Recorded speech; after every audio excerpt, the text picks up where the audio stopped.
Welcome to Parenting Adventures. We help parents empower their kids to build a growth mindset so they can tackle any size challenge that school and life can throw at them. From grades to bullying and struggles at home and school, and everything in between. Whether you're in the elementary alphabet stage or navigating high school credits, we're diving into how you can relate and influence positive action. Stick around for real solutions, expert tips, and stories that resonate and inspire. Ready for personalized mindful tutoring? Head to tutorteach.ca/tutoring to see how our 9 cornerstones to success have helped over 3,000 students achieve their goals. Now, let's dig into the episode. Wanting to ignite your child's interest in STEM but don't know where to start? I'm your host, Lara, and today we're excited to have Maura Armstrong with us.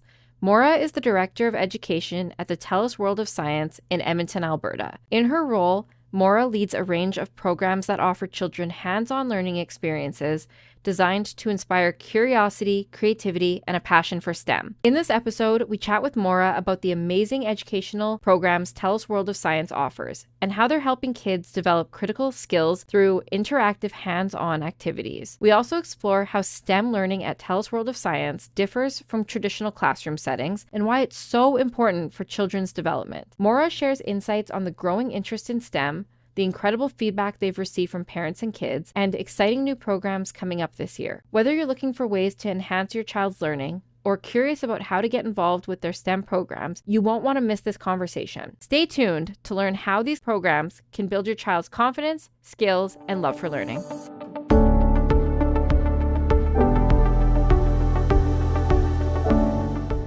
Maura, thank you so much for joining us today. To kick things off, can you tell us a little bit about your role at the TELUS World of Science and what you do on a day-to-day basis? For sure. So I am the Director of Education. And in a nutshell, what that means is that every time a kid comes to the Science Center without their parents, that's pretty much my team. So sleepovers, camps, school programs. We also go out to schools. So we have a long-standing rural team that goes to spaces all across Alberta, to schools, and they bring science programming to those schools that can't come to us.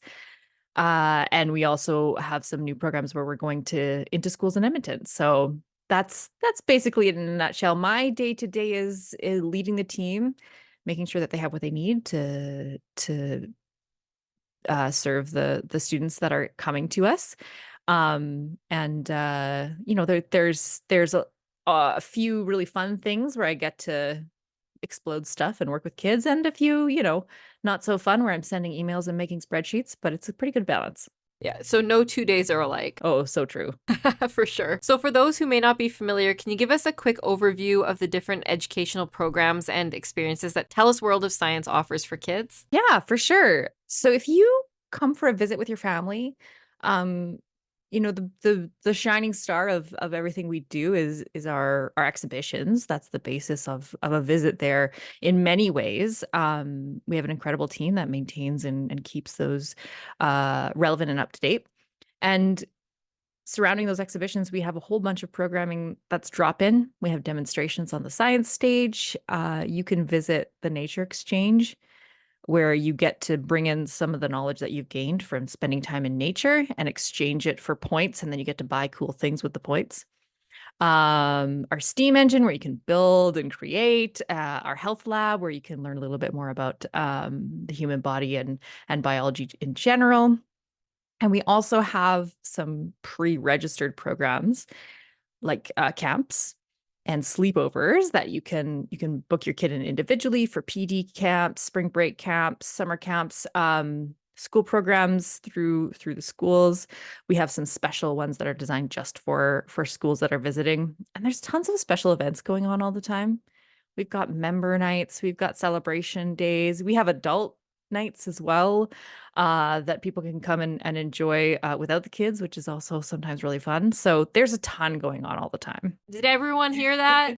There's PD day camps. Sometimes it feels like there's a PD day every week. And so it's hard as parents to juggle that, especially those who are working or have already pre-planned commitments. So the idea that we can drop our kids off and give them something really cool and explorative to do, that's awesome. Yeah, it's one of those things people forget too. So this is one of the ones that'll fill up on the weekend. We think, oh, there's not many kids coming on Monday, and then by the time Monday rolls around, we're full because people forget you're right. There's a lot of PD days that you have to account for. So keep an eye out for those if you need childcare on those days. So, STEM learning is a big focus for you. How does the experience of learning STEM at TELUS World of Science with such hands on opportunities differ from what kids might experience in a more traditional classroom setting? Yeah, that's a really good question. In a classroom, a teacher has the opportunity for sort of a long-term, in-depth exploration of many topics. And that's always according to a specified curriculum. Whereas when you come to us, we're starting with a specific topic usually, and then we sort of branch into different questions that the learner poses as they come through. And this, for us, a learning experience can be a week-long camp, or it can be like a 5-second interaction with a fossil. So while teachers have a lot of time to understand the needs of their students on a more individual level because they've got that full year with them, we have less time to create that understanding. And so we're relying on connecting with the learner to encourage communication of their interests and their purpose for being there. Because there's a lot of reasons why you might go to a science center. Maybe you just want to spend time with your family and friends. Maybe you have a deep interest in science. Maybe you just think it's fun. But our job is to meet each learner where they're at and engage them as best as we can. Our part of our mission is to ignite curiosity and inspire discovery. So that the best way to do that is to talk to guests and understand what excites them. And so we don't have a ton of time to do that. And so we like to find things that a lot of people find interest in, things that are relevant to Alberta specifically and Edmonton. And we also want to take that time to have those conversations. And some people don't want to. Some people don't want to go and look at the fossil, and that's totally fine. We've got our exhibits. Maybe you're just there to keep your kid occupied. Whatever reason you're there is good for you. But we are trying to just make sure that the experience connects with what people want to see. And so that I think is the biggest difference, that we have just so much more breadth and teachers have a lot more depth. And limitations. They're certainly limited by the curriculum, and though the curriculum does shift at times, it hasn't shifted in the science side of things too much in specific grades. And so it's nice for kids to be able to go and explore different areas that maybe the curriculum's not touching on or isn't going in depth on. And it's just part of a larger topic. And so I think these programs are really crucial for kids to think about what they want to do when they're older. What do they want to be a part of? And sometimes that's not as obvious through curriculum-based learning, whereas it becomes more obvious doing things outside of the curriculum. I know for me, I never thought I was that strong in social studies when I was a child, but then my aunt was a chief of staff for a senator, and so she started taking me to a bunch of political events when I was 14. Cool. Oh, it was nothing What a compared. great opportunity. So Yeah. cool. And I was a teenager, and it was in that moment that I was committed to becoming the first elected female prime minister of Canada. Amazing. Yeah. So hasn't happened, but it did drive my passion for political science. That's what I ended up taking in university. And so I learned so much through that I would not have necessarily learned in a classroom. Was there overlap? Of course. I had to learn about, the different systems and whatnot through the curriculum, but that hands-on experience was really what guided my future. And that's what this feels like to me. It'll give children and whoever the opportunity to delve into topics that maybe aren't being covered through the same lens. Yeah, and I think when you go into a classroom, you might get a teacher who loves science and gets really great in-depth focus, all the hands-on stuff, is really excited about it. And you might get a teacher who's afraid to teach it. You really don't know 100% of the time where that's going to go. And so we're there to help out those teachers who are a little nervous about it, and also the kids who want to go a little bit deeper. And I think you're right. The curriculum has, it has a specified order for specific reasons, but there's always going to be stuff left out because the world is infinite. We can learn so much about so many things. So it's always exciting to see the kids that are really pumped about specific topics. One that we really love is the whenever we get a dino exhibit. As you can imagine, there's many kids wearing their dino shirts and getting really excited about every type of dinosaur. And they're teaching us all of the different things that they know about dinosaurs because half the time they know more than we do. So it's a great to have that opportunity to engage them right where they're at. Albertans love their dinosaurs. When I was in grade 11, my Bio 20 teacher took us to the museum in Drumheller, Oh, the Terrell, cool. and we got to sleep in it. Oh, fun. It is one of my favorite experiences from high school to this day. Incredible. Something that, That's so cool. I mean, I'm never going to be a paleontologist or anything like that, but I really felt like I got to dig into that a little bit, that learning side of dinosaurs. And it was really memorable. And that's exactly what I want to see for kids in the future, that they have those core memories in their learning and something that they can carry with them forever, a really positive experience. So why is it so important for children to engage in STEM education? And are you seeing a growing interest in these fields from the kids who participate in your programs? I think the very best thing that you can get from a strong STEM foundation is good critical thinking skills, because the scientific method is designed to deliberately try to disprove ideas over and over and over until only the best explanation remains. And that is such an incredible way of refining our understanding of the massive number of ideas that come at us every day. So understanding the process of science and how we come to have the knowledge we do from a scientific lens is, I think, the best part of a good, strong STEM education, because the number of ideas coming to us is just going to increase, and our children are going to be dealing with that even to the next level of what we currently are dealing with. So that, I think, is one thing that's really, really critical.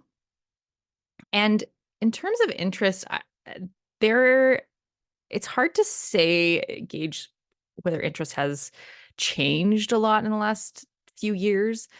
I've been working in informal science education for 15 years, and I can't say, on an individual level that I've seen a major difference. There's sort of trends. You'll see, for a while, everybody was really excited about forensics.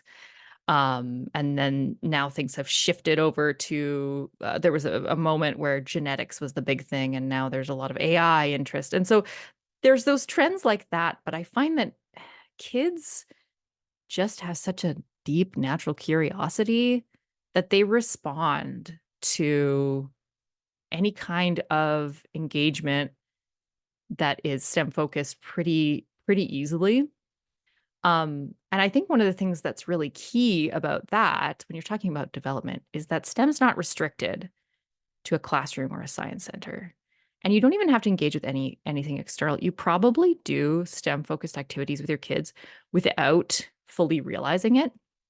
There's tons of examples of this, but one of my favorites is planting a garden, because you need math to make decisions about where everything should go and when to start planting. And I don't mean you need to calculate. You don't need numbers. Just putting different things in different spots, having a limited space and using it to its best capacity. That's math. Obviously, you need an understanding of biology and what plants needs. And there's a ton of tech and engineering. You're digging, you're fertilizing, you're doing research about everything and all of that. And so all you really need is a sense of curiosity. And that is where you start. And you can show them things that you know and understand. And maybe you never thought of gardening as science or STEM, but it is. And you can pass on that critical thinking lens and that opportunity to grow that curiosity, pun intended, right there at home. And once you do, then you can bring your kids out to us to share that curiosity, because we've got a nature exchange where they can come and show the cool rock they found and they get points for it. So it's a win-win. Yeah. That's true. It's in every day. And kids are they're so open-minded and spongy that they're willing to share their ideas fearlessly and accept other people's ideas. And I know my oldest son is really big into paper airplanes right now and Nice. aerodynamics, and Nice. he's at the top of our stairs and trying to figure out how to get that plane to go higher, faster, So Yeah. they're to them that's just fun, but they're really exercising different muscles in their brain when they're Absolutely. building like that. So what kind of feedback are you hearing from parents and children about the programs? Have you noticed any particular skills or confidence boosts in the kids who take part? Yeah, that's a good question. We do a lot of evaluation work to see whether our programs are meeting the outcomes we're hoping for. For the most part, we do find that kids and parents find them enjoyable, and feel that they've learned something. We do specifically ask, have your science skills improved for our classroom programs? And we get a lot of people that's answering the affirmative. Same with our camps. Um, we also, one of the things that I've tried to make sure is to modify our programs according to that feedback as well. One of the big examples is our camps program. We'd been evaluating these camps for a good decade. And then one of my team members decided to start talking to the campers because all of our evaluation was going to the parents. And so she spent time with the campers and talked to them about camp, asked them about their favorite parts, and pulled it together and found some data that was not something that the parents had really clocked. And what that was is that one of the biggest things they wanted from camp was to make friends. And that's something, we knew that and intuitively, but it wasn't something we'd ever evaluated or taken a look at. So that became one of our goals, is to create a space that is allowing children to make social connections and making them feel comfortable doing that. So we're always trying to improve with that feedback. We get lots of great responses and try to adjust as we need to. You guys separate the groups out by age, and so that there's some familiarity there? For camps, we do. Yeah, they're sort of 2-year spans, grade 1, 2, grade 3, 4, etc. Um, and then we've also got school programs which are by grade, and our homeschool programs where you can come for an individual program, and we kind of span about 3 years for those because there's a little more fluidity there. But it is definitely a little bit better to have similar age cohorts when you're there for a short amount of time, because then we can kind of have similar activities and they relate a little bit easier. I was reading a survey about why parents are reluctant to register their children for camps, and one of the biggest reasons was the age span. It was 6 to 12. 12-year-olds not doing the same thing as a 6-year-old. And I guess the idea is that siblings can go together. But a lot of parents said that that's why they opted against certain camps, is because that wouldn't benefit the young side of things or the older side of things, maybe the average age. But I found that really interesting and good feedback, thinking maybe parents thought it was convenient to be able to put young with old, but really they want that relatability because, like you said, that social component is so important for kids. They learn better around children their own age, and so they can talk in the same level, Yeah, absolutely. So are there any new or upcoming programs or initiatives that you're especially excited about this year that you think parents should know about? Yes, I'm really excited because this year we're starting something new. We piloted it last year, but we're going into classrooms. And now, I mentioned at the start, our rural team has been doing that for a long time, for almost 30 years now. But we've never been in classrooms in Edmonton, at least not like on a consistent basis. So we're launching our in-school robotics and mobile planetarium programs for Edmonton schools. We got such a great response last year. And what I'm really excited about is that this is something that kids who have challenges leaving the classroom, we get the opportunity to go to them. It offers something teachers might not have access to in their school. And it is a little bit more cost effective than a field trip out, and definitely a lot less hoops to jump through, and just the stress of bringing your kids out of the classroom. Definitely, not that I don't think it's worth it, I definitely do, but sometimes it's a barrier. And so I'm really excited to have that program out there. And we've been doing robotics for a really long time. So we've found a really good way to engage kids in coding and computational thinking with this little device that will move around according to their commands. There's a really great sense of excitement when we do robotics. So I'm really excited to see how that goes. It's something that I've been hoping to move towards for a long time. What does that look like? Is it a half day, a full day? Is it multiple sessions? What does that look like? So we've got a couple of levels. There's an intro and then an advanced version. So we can come in for an hour with our robots. The kids do a little bit of learning, code the robots, get them moving around.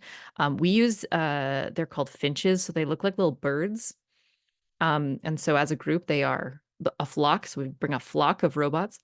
And then we can come back another day if the teacher really wants to get a little bit more in depth and do an advanced version. So it's about an hour. Oh, that's really cool. Yeah. That's awesome. And progressive, because like you said, not every school has the resources to get all the kids on the bus, or maybe there's a permission kind of restriction there amongst certain parents and whatnot. So just making it available to all the kids that are there is really cool. I would have liked that when I was a child. Yeah. Yeah. So lastly, for parents who are interested in learning more about the TELUS World of Science's programming, where can they do that? You're going to want to head to our website, www.twose.ca. That's TELUS World of Science Edmonton.ca. Find us there. All of the programs I've listed will be on there. And you're thinking about it now, PD day camps. Check the list. We do follow the EPSB calendar, so some of those do interact with other school boards if that's not you. But take a look and book it now so you get your spot. I feel like parents are going to be rushing to their computers and booking that right now. Well, thank you so much for sharing more about your programming and all the initiatives that upcoming and past initiatives that you've done. I think that it's nice for parents to just kind of hear it right from you and be able to go with that. And it's really cool that you guys are going in schools. I love that. I think that you guys are going to see some real success with that. Oh, thanks, Lara. And thanks so much for having me. And that's a wrap for this episode. Thanks so much for joining us on Parenting Adventures. Remember, you're not alone in this journey, and we're always here to help. Parenting is like trying to fold a fitted sheet. It seems impossible at first, but with enough determination, you can make it work. Kind of. If you're ready for the next step, visit tutorteach.ca/tutoring for personalized mindful tutoring and discover how we've helped over 3,000 students reach their goals. Until next time, keep calm and fold on.